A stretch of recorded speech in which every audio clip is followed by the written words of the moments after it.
Episode 12. The Journey Begins. Rabineau and Eris stood in the courtyard of the chateau, just before the gates leading out onto the plains.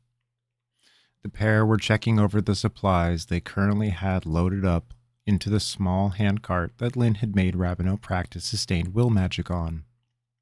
The wheels were, of course, the same flat-sided Hellions that Rabineau had come to despise. As they double-checked everything under the watchful eye of Gareth, Rabineau complained. "I don't understand why we have to keep these damned wheels on," he said grumpily. "It's not like this is a short trip into the village, Eris. We are embarking on a long-term journey." "For the 100th time, Rabbit," Eris said lazily from where she perched on the handrails, supervising. "Your objections have been noted and overruled." "Can we at least bring along the round ones so I don't have to do this constantly?" "No," Eris said flatly. "If I'm being forced to join you on this insane journey, then I insist on making it as miserable as possible for you." "Of course you do," Rabineau replied under his breath. "What was that?" Eris asked sharply. "I said, I appreciate your guidance," Rabineau lied. "I wish Lynn hadn't forced you to come along, but I am grateful for your company, Eris, even if you give it unwillingly." "Mm-hmm," Eris said with narrowed eyes. "We shall see about that." "That should be enough supplies to last you until you come across your first village," Gareth interjected. "From there you are on your own, and you must figure it out on your own. Remember, you are to offer your assistance to anyone you come across, and you must ask for no reward," Rabineau finished glumly. "I know, Gareth. Thank you." "Though you are forbidden from asking for payment for your magical deeds," Gareth continued as if he had not been interrupted, "you are able to exchange menial labor for the goods you need." "Huh," Rabineau said with a frown. "So I can offer to work for food, but if someone needs my help, I must offer my services for free?" "The difference is also a magical one," Gareth answered.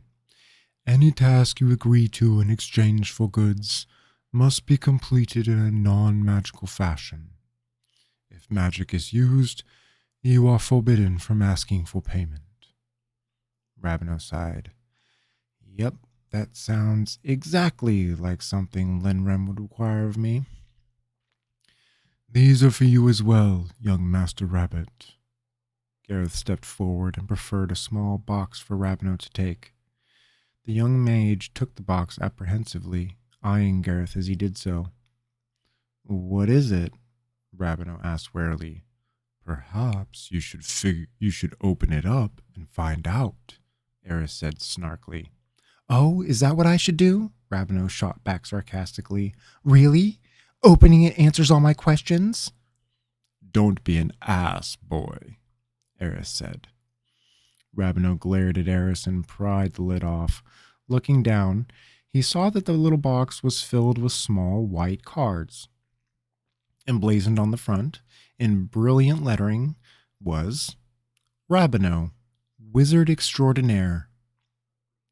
Picking up one of the little cards, he flipped it over to see more writing. "Magical remedies, free of charge. No task too big nor small." "Oh, good," Rabineau said dryly. "I was wondering how people would know who I am." "You will provide anyone who asks one of these cards," Gareth went on. "The box will refill itself, so no need to ration them." "Do I have to?" Rabineau asked. "Yes," Eris and Gareth answered in unison. Rabineau frowned, looking murderous, as he glanced between the two of them. "I think you two are enjoying this far too much." Eris scoffed. "Don't forget I'm being forced to join you, boy." I doubt that you will ever let me forget that fact, Eris. The morning grows long, Gareth said sternly. Yes, yes, Ravenel grumbled. We're going. With one last check on the goods stuffed into the cart, Ravenel picked up the handrails as Eris leapt to his shoulders and focused on making the wheels on the cart nice and round. That done, he looked up at Gareth, who stood at the gate, and nodded. The old manservant unlatched the gate and pushed it wide open. Ravenel took a deep breath and started forward. Gareth said nothing more as he passed, simply nodding to Ravenel and Eris respectfully. Once they were through, he closed the gates behind them. Ravenel paused, looking back at the chateau mournfully. Eris sat on his shoulders and peered back as well. As they watched, the chateau shimmered in the early morning light, slowly vanishing. After a few short moments, it was gone. The plain stood as if nothing had once resided there. Ravenel sighed. I'm going to miss that place. I won't, Eris said sharply. That miserable old man was the only thing that made that place bearable. I thought you enjoyed napping in the parlor, Ravenel asked with a grin. Yes, Eris said haughtily, but that was mostly to annoy Lynn. Ravenel shook his head, grabbing onto the handcart once more. Whatever, let's go. The morning passed mostly in silence.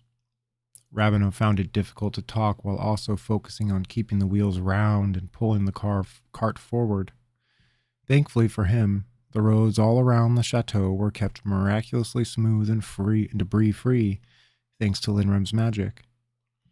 However, the further they traveled, the more the road began to show signs of wear. Ruts in the hard-packed dirt from wagon wheels, and the occasional pile of dung to step warily around. As the pair traveled, Eris went from sitting on Ravenel's shoulders, to dozing in the cart, to bolting around the foliage chasing after small animals. Around noon, Eris returned from her frolicking with a bird clamped limply in her jaws. She leapt smoothly into the back of the cart, settling in on the folded-up tent, and began eating the bird. Ravenel rolled his eyes. We have food, you know, he said, glancing back at the eternal cat. You don't have to terrorize the wildlife everywhere we go. Says you, Eris replied between mouthfuls. Besides, it's so hard to deny myself fresh meat, especially when it dances before me, just begging to be caught. Ravenel sighed. Just try not to get blood on the tent, please. I do not take orders from you, she replied haughtily. I will eat as I please. Ravenel gritted his teeth and shook his head. Fine, Eris. Just do as you want, then. I will. They elapsed into silence again for most of the afternoon.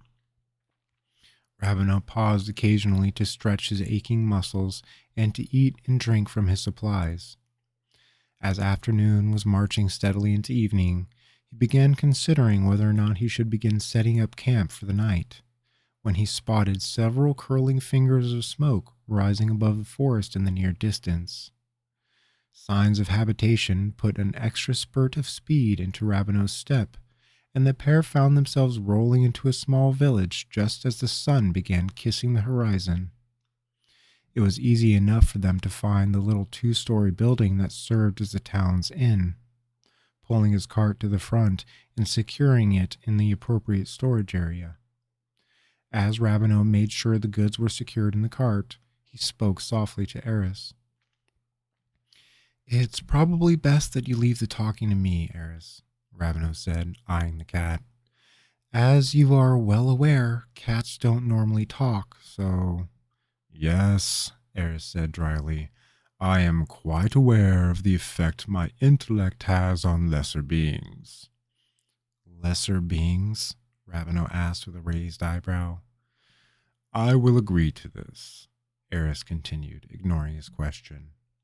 But I only keep my silence as long as I see fit. Otherwise, you will have to deal with the reactions I incur. Ravenel sighed. Worth a shot. All right then, come on. Ravenel turned to head into the inn, Eris leaping onto his shoulders. He opened the door and walked into a warmly lit room. As soon as he crossed the threshold, a wall of warm, heavily scent-laden air grabbed him and pulled him into the room. The smells came from a large cauldron bubbling merrily over the large, blazing hearth at the far end of the room. Though mostly empty, the space within the room was filled with a collection of misfit wooden tables and chairs, surfaces marred and scarred, but spotlessly clean. Hugging the corner of the room, next to the hearth, was a long bar, behind which sat a plump man who was busy polishing glasses with a white washcloth. He was perhaps in his mid-40s, and his hair was so disheveled it looked purposeful. Despite his wild hair, the rest of the man was impeccably kept, tunic crisp and spotless. As they entered the room, the man looked up from his labors and smiled broadly, showing a couple missing teeth. "Welcome," he said cheerily. "Welcome to the Mercy's Rest, the finest inn in all of Fadlon. Of course, it's the only inn in Fadlon, but that's besides the point. I am Mikkel, and this is my humble establishment." The man finished his diatribe and bowed deeply, the tips of his wild hair grazing the bar. As he finished speaking, a plump woman of about the same age came bustling around a corner from the hallway leading off from the back of the room. She had a tray laden with a collection of sliced and diced vegetables in her arms, and she glared at Mikkel as she saw them. "Mikkel," she said tersely, "will you quit with your damn theatrics and see what this young man wants?" Mikkel started and looked over at his wife reproachfully. "I was just getting to it, Gabby. I promise, dear." "Well, get to it faster," she snapped. "I've got my hands full with supper. You might as well do something useful around here." Mikkel huffed but said nothing more, turning to Rabineau instead. "Good evening, young master. Please come in. How can we help you this evening?" Rabineau looked from Mikkel to Gabby, who had gone over to the hearth and was busy tossing the prepared veggies into the cauldron. "Right," he said to himself, walking the short distance across the room, weaving between the little tables as he went. "I'm Rabineau," he said, putting a hand out as he reached the counter. Just before Mikkel reached out to shake, Eris's claws dug into his shoulder. "Ah, right. Mikkel raised an eyebrow, looking at him appreciatively. Rabineau," he said again. Wizard extraordinaire." "What was that?" Gabby asked from the fireplace, turning and quirking her head to the side. "Did you say you were a wizard?" Wizard extraordinaire, actually," Rabineau clarified uncomfortably. "What makes you so extraordinary?" Mikkel asked. Rabineau frowned. "I'm not so sure, to be honest." He reached into his pocket and pulled out one of the cards Gareth had given him, proffering it to Mikkel. "But it says it on the card, so it must be true." Mikkel looked down at the card, reading it quizzically. "You got cards printed up to say that?" he asked, looking up at Rabineau with amusement. "Well," Rabineau paused. "Kind of, I guess. Yeah." Mikkel chuckled, holding the card out for his wife to take as she joined them. "That's a bit of an odd thing for a kid to do, yeah?" "I suppose so." Rabineau felt his face growing red from the scrutiny. "Magical remedies free of charge, huh?" Gabby asked him with a raised eyebrow. "What kind of magical remedies?" Rabineau sputtered uncomfortably. "I guess whatever you might need." The couple shared a look that perfectly conveyed their shared skepticism. "Where are you coming from anyways, son?" Mikkel asked. "A valley about a day's walk west from here," Rabineau answered, uncertain where the question was leading. "Ah," Gabby said, nodding. You must be an apprentice of that Linrem fella. Ooh, Mikhail said, looking at his wife excitedly. That funny old mage that comes around by every so often? That's the one, Mikhail said. Pardon me. That's the one, Gabby said with a vigorous nod. Isn't that right? They both looked at Rabineau appraisingly. He felt a deep stab of sorrow in his chest when they brought up his master. Yeah, that's right, Rabineau said softly, trying his best to act cheerfully. How is that crazy old codger? Mikhail asked with a grin. Rabineau answered, looking down at his feet. He died a few days ago, actually. Oh, Gabby said, a hand flying to her mouth. Oh dear. Hells, Mikhail swore softly. I'm sorry to hear that, son. Rabineau nodded sadly. Me too. The couple looked at each other as silence claimed the room. They seemed to share a silent conversation. Meaningful expressions pointed at one another. Finally, Gabby crossed her arms before her chest and glared at Mikhail, inclining her head towards Rabineau. Mikhail flushed and nodded, turning back to Rabineau. Did you need a room, Mr. Wizard Extraordinaire? He asked. We do have vacancies available. Yes, Rabineau said, fidgeting uncomfortably. But I'm afraid I don't have any money. Don't have any money? Gabby asked with shock. What in the hells are you doing traveling with no money? Rabineau said, flushing deeply. It's a bit of a pilgrimage. The couple exchanged another series of expressions that told Rabineau they thought he was far too young to be on a pilgrimage. I was hoping, Rabineau continued, that I might be able to do some work for you in exchange for my bed. Gabby raised an eyebrow, glancing at her husband. Well, we certainly could use a pair of hands around here. Hells no, you don't do your fair share. Gabby, Mikhail pleaded to his wife. We've talked about this. I run the inn. That is a daunting task alone. For an invalid, perhaps, Gabby shot back at her husband. But for a perfectly capable and healthy man, it's just sad. I'm pretty handy, Rabineau interjected hopefully. I don't mind getting my hands dirty. All right, young man, Gabby said. Tell you what, I've got a list of chores I made for my husband to do, which he still hasn't done. You get those things done, and the room is yours. I'll even toss in meals while you're here. Really? Rabineau perked up, smiling broadly.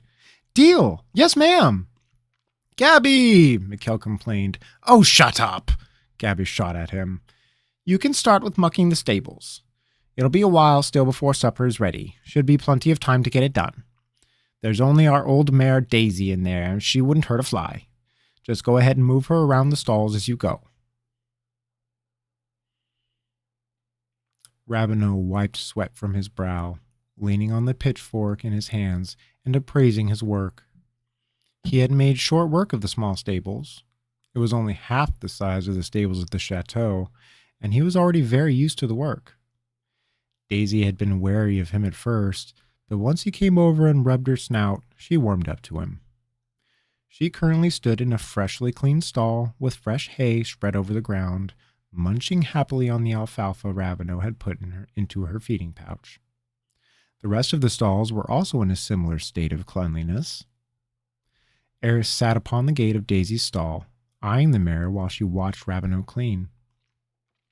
You make a very good stable hand, you know, Eris said snidely. Good with the animals and efficient with the pitchfork. Ha ha, Rabineau said dryly. That was so funny I almost forgot to laugh. Whatever, stable boy, she said with narrowed eyes. How long do you plan on staying in this hovel of a village anyways? I don't know, Rabineau said, collecting the tools and hanging them on the pegs at the end of the back of the stable. We just got here, Eris. I figure I'll take a walk around and talk to everybody, see if anyone needs my help before we move on. Must you be so insufferably helpful? Rabineau gave Eris an exasperated look. You know damn well that I have to, Eris. I'm on this pilgrimage for a reason. I may as well play the part that Linrem intended for me. That doesn't mean you have to look so happy about it, she said with disgust. Honestly, it's like you enjoy all of this nonsense. You know, Rapineau began, besides the fact that we are only on this journey because it was Lynn's dying wish, this really isn't terrible. Not terrible, Eris said aghast. You are literally cleaning up shit, boy. Yeah, Rabineau acknowledged, but I was also cleaning up shit at the chateau. Yes, Eris said, but the chateau was comfortable. I think, Rabineau said, coming to stand before the surly cat, crossing his arms before his chest. What you're really upset about is the fact that you have to act like a cat and let me do all the talking. Nonsense, she said quickly. I bet it's just killing you, Rabineau continued with a wicked grin pulling at his lips. Not being able to insert your repartee and insert your intellectual superiority has got to be a real struggle for you. I will not hesitate to cut you in your sleep, boy, Eris said dangerously. Ah, Rabineau said. Sounds like I hit a raw nerve. You hit nothing with your speculative guesses, she said sharply. Like a dullard such as you could possibly understand what occurs within the confines of my mind. If you say so, Eris, Rabineau said, shaking his head. I do, she said regally. Now you better get cleaned up. Smells like dinner is finally done. And don't you dare forget to feed me, boy. The next morning, Rabineau arose and came into the main room of the inn to find Gabby and Mikkel sitting by the hearth, sipping from mugs and conversing in soft voices.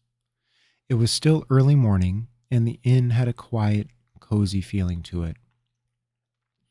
Eris was curled on Gabby's lap, and the woman was idly scratching her behind the ears as she talked with her husband.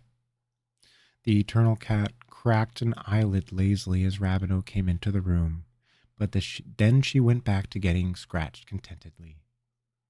Morning, he said to the couple cheerfully. Looks like you made a new friend, huh, Eris?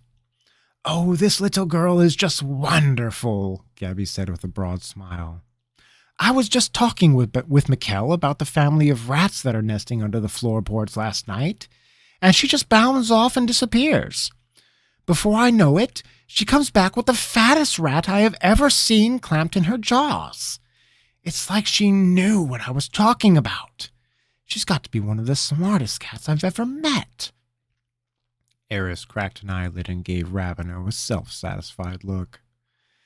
Yeah, Rabineau said with a grin. That sounds about right. Slept well, did you? Mikkel asked jovially. The room okay for you, lad? Oh, yeah, Rabineau replied. Nothing like a little hard labor to help you sleep like a baby. You hear that, Mikkel? Gabby said with a smirk. A little hard work never hurt anybody. Bah, replied Mikkel. He's a young lad. He can handle the abuse. My old bones? They'd never weather a beating like that. Old bones, Gabby scoffed. More like lazy bones. You've been unhelpful for ages. Unhelpful? Mikkel asked incredulously. I maintain the customer service that puts this place on the map. Customer service? Gabby shot back. Is that what you call it? Sitting about and waiting for people to come in? I could get a well-trained dog to do your job. I was, Rabineau interjected, going to go out and talk to the townsfolk today. Do you think I could get some breakfast before I head out? Oh, yes, dear, Gabby said, her voice immediately switching to sweet and kindly for Rabineau. I baked some muffins and scones this morning. They're in on the counter in the kitchen. Help yourself. Thanks, he muttered, but the pair had already resumed their heated argument. Rabineau walked to the back of the room and through the narrow hallway that led to the small kitchen in the rear of the building. As soon as Rabineau had entered the hallway, he could smell the fresh baked goods, making his mouth water profusely. Coming into the kitchen itself, he saw a large plate piled high with the aforementioned muffins and scones on the countertop. Setting himself on a stool at the counter, he selected a muffin and began tucking in. He had demolished the muffin and moved on to his first scone when Eris came sauntering into the kitchen, tail held high. She leapt lightly onto the countertop, sitting next to the plate of goodies and staring at Rabineau. "You know," she said softly, "you could really take some notes from that woman on how to treat a cat well. She is wonderful." "You're just saying that because she called you lovely," Rabineau said around a mouthful of scone, "and scratched you behind the ears." "And?" Eris asked. "What about that seems odd to you?" "Probably the fact that you haven't opened your mouth," Rabineau said wryly. "I'm sure that would completely change her demeanor." "Or she would praise me for being the smartest cat she's ever met again," Eris purred. "Oh, that would definitely be the case," Rabineau said sarcastically. "She wouldn't be confused or terrified at all." "You don't know," Eris said quietly. "She could very well accept me for who I am." Rabineau looked over at Eris sympathetically, reaching out and petting the cat fondly. "Don't worry, Eris. I accept you for who you are." "You don't matter," Eris said sharply, moving just out of reach and glaring at him over the plate. Rabineau chuckled. "If you say so." He finished his scone and wrapped another muffin and scone into a napkin, tucking them into his pocket and standing. "Where do you think you're going?" Eris asked. "Weren't you listening in the other room?" Rabineau replied. "I'm going out to talk to the townsfolk." "Why would you want to do that?" "Because, dear Eris," Rabineau said to the cat with a broad smile, "it is time for me to be the wizard extraordinaire."